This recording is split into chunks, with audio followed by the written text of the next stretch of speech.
Alrighty, y'all.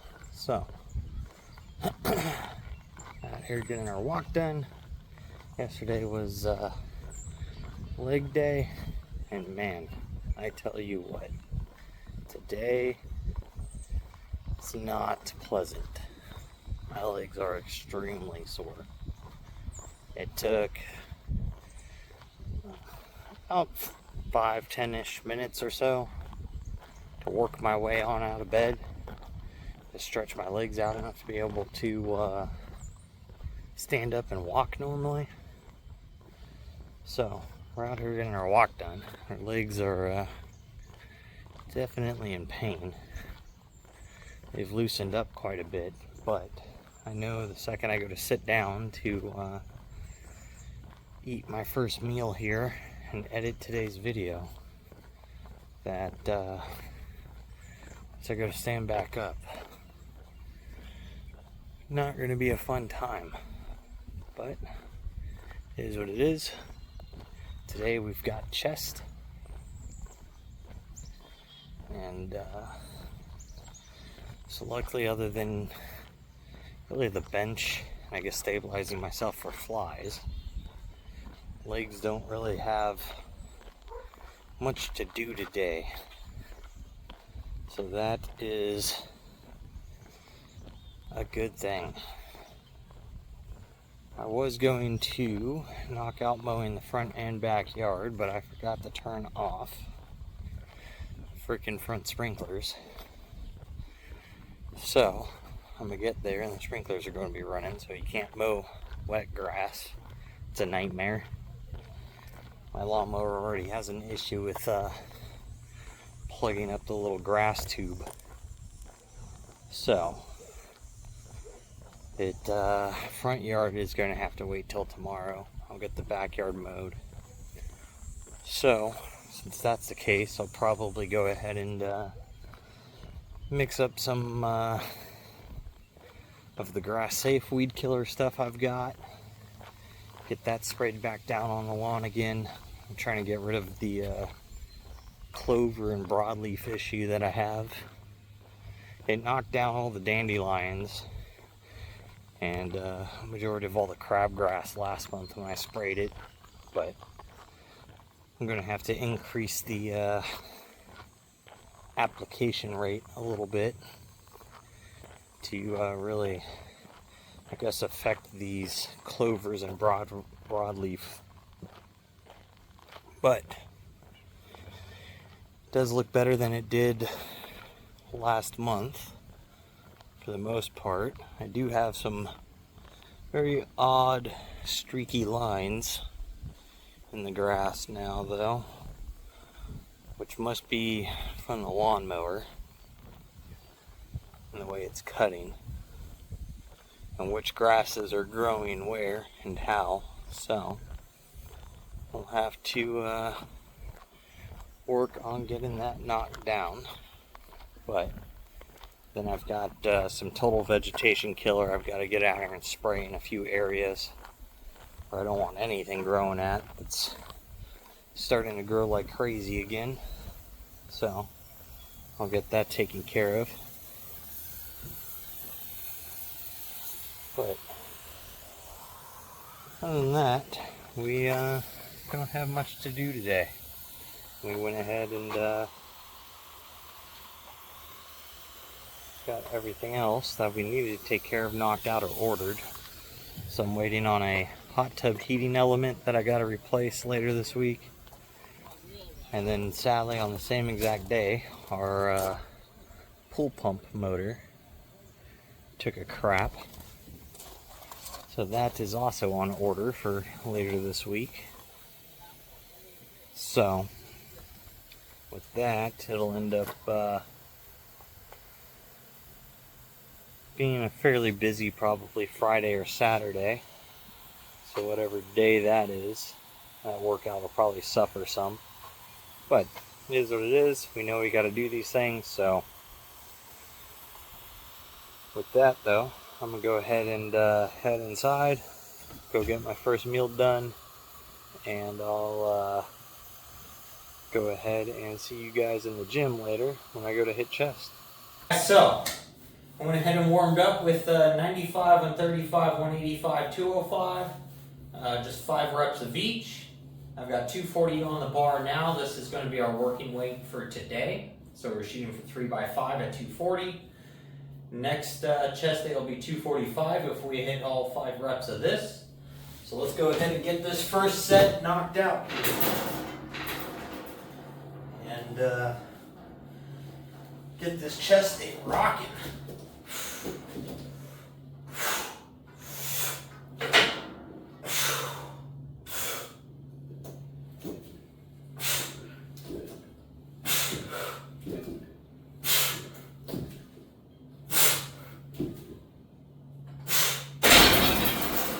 Alright, easy freaking peasy, yo. So, that felt good. No elbow pain, no shoulder pains, no chest pains. So, we good to go for another set. And man, that feels awesome, benching 245 again. This is around the time on the bench where, as like a natural lifter who's not like competing or nothing, where it starts to feel good. Like you're like, this is starting to get heavy. Like this is where you start progressing past like the normal gym goer who just kind of shows up and just kind of moves weight, but doesn't really train to bench really heavy or train to get big. So it is awesome. And then when you hit that 275 mark and then eventually get back into the 300s, you're strong as fuck. Like no matter what, you are strong. You're in top percentage of the world at that point. So there is a small percent of people on planet Earth that can bench 315. So, and then gym wise, it's still also a small percentage of gym goers that can bench 315. Certain gyms, yeah, you're gonna have a lot of dudes who can hit it. Then you go to normal, like commercial gyms, there'll be a handful of people that can hit it at those gyms. So, even like 275 starts to get a little rarer per se at commercial gyms. So at least from what I've seen and previously going to commercial gyms when I used to work out all the time, it was rare to ever really see anybody up over 275, especially up over 315. If there was, it was the real old guys who've been just training for like 25 years and they naturally got there, which is also very rare at that age. And then the people competing who are on gear, and then you get the handful of genetically gifted people that can bench really heavy and really put a lot of focus into benching. So it initially, for me to hit 315 pounds in the bench, I worked at it twice a week for, I want to say almost 3 years. It was probably like 2 years and like 8 or 9 months it took me to get to 315 for 1 rep. And then after 3.5 years, I was able to bench 335 for 3 sets of 3. So there's a lot of technique change too that occurs once you get into that like 315 range. There's a lot of different little cues and stuff to help you press that type of weight. But the average person is never going to learn those. So I think that's one of the things that keeps a lot of average gym goers mostly down around like the 225 bench press, even if they've been going for years, is the style of pressing that weight is very different. So, and also volume. You know, most people aren't going to rep 275 plus. It's going to be their 1 rep max. But anyways, I'm going to go ahead and hit these next 2 sets of 5 reps. Then I'll have you guys catch back up with me for dumbbell incline presses. I'll see you. We're going to go ahead and move into dumbbell incline presses. We're moving up today from 60 pounds to 65s. And still shooting for 3 sets of 10 here. Well, 8 to 10 on these. So everything kind of just moves up a few reps as we move through our chest day. We start out at 5, we go to 8 to 10. Then the next thing is moving to like 10 to 12. So the volume increases as the exercise difficulty and weight comes down. So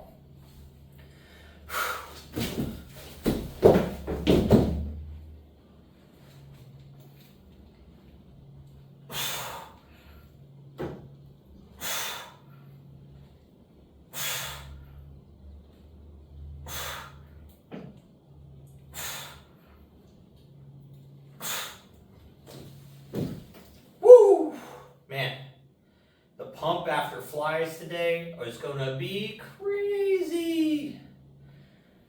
I took my Bucked Up pre-workout, took my Pumpocalypse, which is their pump product. I did a scoop and a half of the pre, of the BAMF, and I tried the BAMF today and the Pumpocalypse in a new flavor. They call it Miami. It is pretty delicious. I'm normally not much of like a fruit type of person, but it actually tastes very bomb. So I like it. And the additional blood flow from their pump product is quite noticeable to me with the way I train and exercise. You know, all that stuff is with exercise and how you exercise, of what it's gonna feel and do for you. So it definitely makes a massive difference when I get into my higher volume stuff. So I don't really notice it too much on, like, say, the flat bench, but by the time I'm done with that and I start moving into incline dumbbells, I start really feeling the effects of like the increased blood flow. Then by the time I get to flies, the pump's just ridiculous. So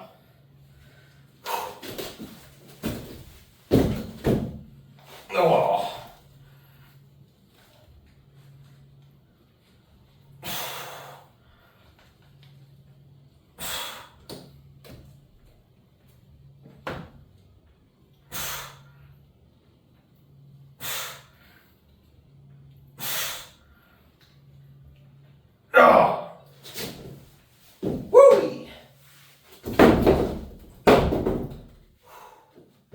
But, so I've got one more set of these.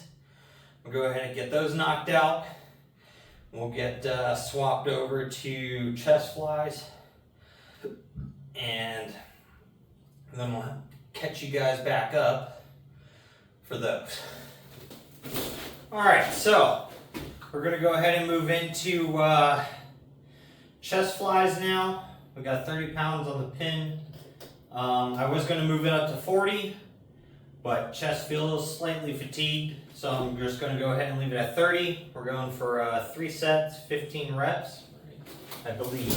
Let me double check that. 5 sets, 15 reps. I think I did that same thing. I said it was for 3, but it was for 5 last week.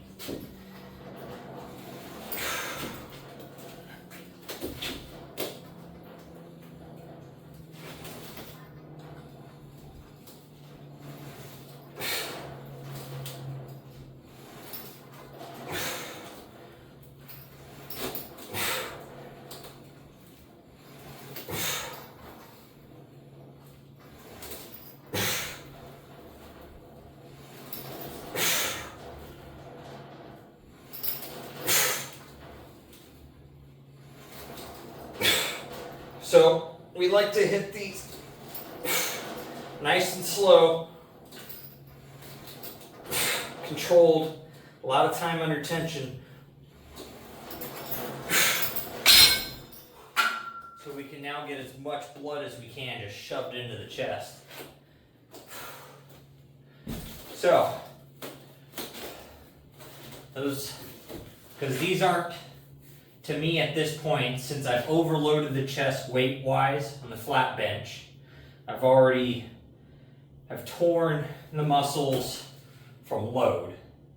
So now I want to get that rest of that muscle tissue expanded and blown up like a balloon as much as possible to get some more micro tearing in there from just blood flow. So a lot more hypertrophy style training now, which is what the incline dumbbell does, and then into the chest flies. So at least that's my theory and logic behind the way I structure this. So like right now, the flat bench being 240, that's 120 pounds in each arm. Then the dumbbell inclines, since I moved up to 65 today, that's 65 pounds in each arm. So basically half of the weight that I just benched. And then moving to the flies, we're at 30 pounds. So now I'm at half of the weight again that I just did on incline flies, stimulating the chest. So I'm moving down in 50% increments of load on the chest, but I'm increasing my reps 50% at a time, because I went from 5 to 10 and then to now 15. So by doing that, I guess that first jump is actually 100%. So, but by doing that, I'm getting a very large stimulus of 2 different styles. Now, does it create the most growth? No, but it's going to create some, and quite a bit. Am I going to put on the most strength? No, but I am going to put on a lot of strength. So I'm not training to, say, compete in powerlifting, nor am I training to, say, compete in bodybuilding. I'm competing with myself to just be stronger and get leaner as the time goes on. So that's all I'm doing. I've got some personal goals I want to hit again, because they're what I used to be able to do, and I want to see if I can do them now, freaking 11 years later, basically. So, I think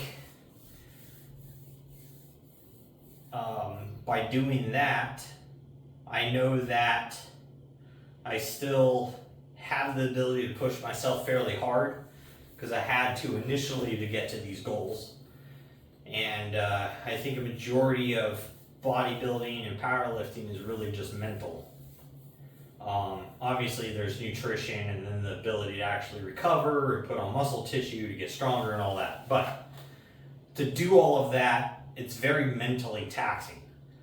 So, because one, you're training your central nervous system to fire at its optimum ability, which is very mentally hard to do. 2, you're mentally pushing yourself through a barrier every single time you basically come in and work out to go, I can get that next weight. I can get that next rep. This pump hurts, but I can work through it. My muscles are fatiguing, but I can get one more rep.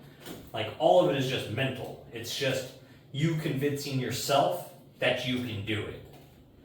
So there's a point, into advanced lifting where genetically you're not going to be able to push those barriers anymore, whether you mentally want to or not. But it takes a lot of years and very strict and precise type of training to ever hit those genetic limits. And most people never will, because mentally they just can't do that. So that's more or less what we're working towards, is to not necessarily hit my genetic limits, but to hit what I've already previously have done.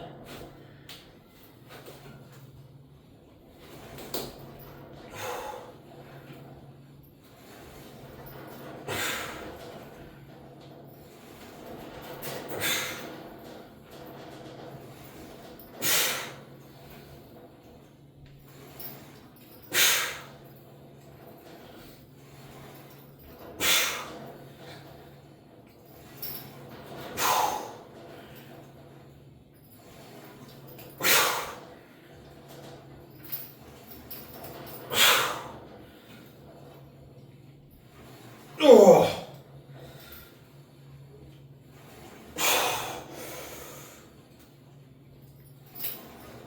Ugh.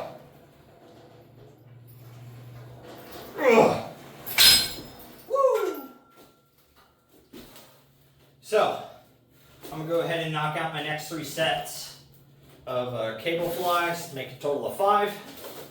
And then we'll go ahead and we'll move into cable crunches. So I'll see you guys when I go to move into those. Cable crunches today. And then tomorrow will be leg lifts. So we got 90 pounds on the pin. These things are definitely going to feel incredibly heavy. They're actually not too bad today.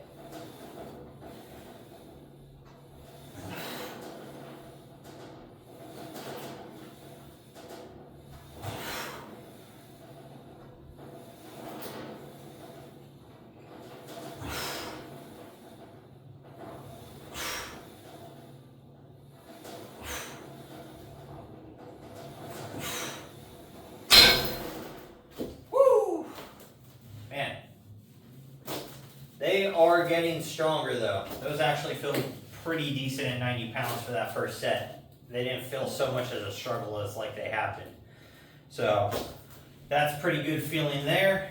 Freaking, we definitely started to get hungry because I'm a fat ass. I enjoy eating, and dieting is miserable.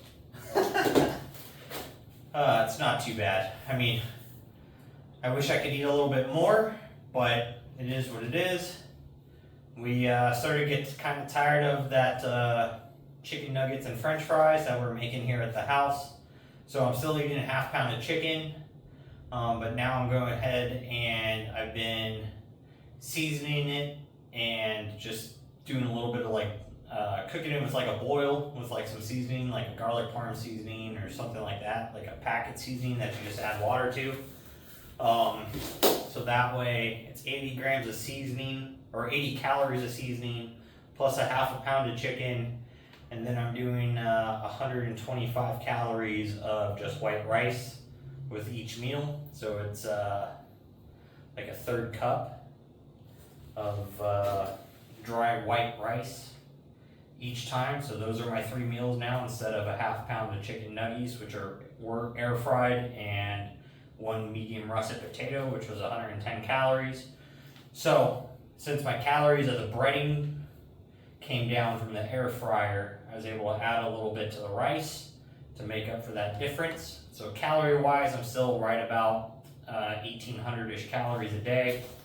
And then I have like a Red Bull in the morning, which is 180. And then I have 1 Pepsi in the evening time. So I do have some liquid calories, but I don't, like, they're there and they're accounted for, but that's not my calories from food and applied to my macros. So the Red Bull, I normally always finish that. So that's always 180 calories there. Sometimes I'll pour that glass of Pepsi, pour my can of Pepsi in a glass of ice. I'll take like 3 sips from it and then not drink it. So it's kind of there as like a, if I have the temptation, I'll have that little bit of sugar, but by giving myself that ability to have it, it makes me not want to finish it, if that makes sense. Like I'm reverse psychologying myself into not actually consuming those calories, but there's certain days I do. So like, I think the days I normally actually end up drinking that can of soda is on my leg day, my back day, and half of my chest days.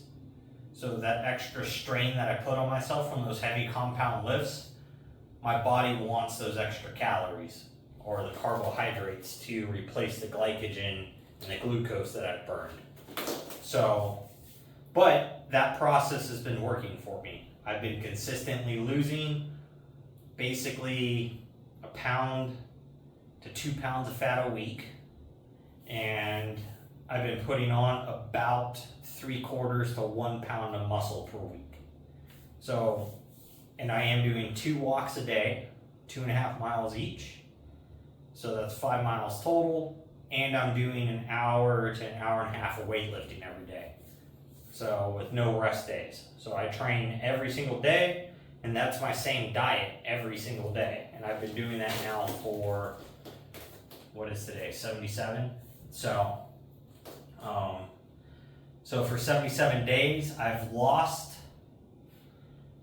on the scale, I'm down 5 pounds, but using my watch and, doing the little body scan thing, 77 days ago, that said I was 213 pounds, is what I weighed on the scale, and then with the watch doing the scan, it said that I was at 29.6% body fat is where I started at. And then as of yesterday, I did the little body scan thing, and I'm down to 20.3% body fat, which I know is definitely accurate for the most part, within a couple tenths of a percent, because I've gone down an entire 1.5 pant sizes inside of the last 77 days. My shirts, I am feeling out my shirts now, and like my lats and everything. I'm definitely much bigger inside my back, my shoulders. My legs are a little bit bigger, not too much. My calves are a little bit bigger. My arms are a little bit bigger. My stomach, much flatter. I still have a little bit down here that I'm working on getting rid of. But even like my love handles, which I'll have even after I have a freaking 6-pack, which is stupid. Genetics are retarded. But those have gotten much, much smaller. So everything is shrinking, and I'm getting magnitude stronger than I was 77 days ago. So I guess really not magnitude stronger. I would say I probably actually have gotten a little bit weaker, but I'm increasing the number of reps I'm doing at a lighter weight. So 77 days ago, I was able to bench like 285 for a single rep, but I was only able to rep 225 for one set of like 5. Now I can rep 225 for 5 sets of 5, and now I'm doing 240 for 3 sets of 5, and next week it'll be 245. So I have gotten stronger, even though the weights are slightly lower, even though that's kind of funny how that all works. Could I bench 285 right now? Probably, but I haven't really been training for that 1 rep max. So it's 2 different styles of like training. So obviously I could still put up 265 for probably 1 or 2, and then maybe still 285 for 1. Now with the volume that I'm doing at 245, that would math to where right now theoretically my 1 rep should be like 315 again. So with that, I would be able to, if I wanted to switch over to repping 1 reps for the next like 4 or 5 chest days, I'd probably hit 315 again for a 1 rep. But that's not what I'm currently working towards. I want to get up to 315 as a bench, but I want to get back to being able to rep 315 like I used to like 10 years ago. So, anyway, with that, get out there, work towards your goals, don't be a lazy fuck.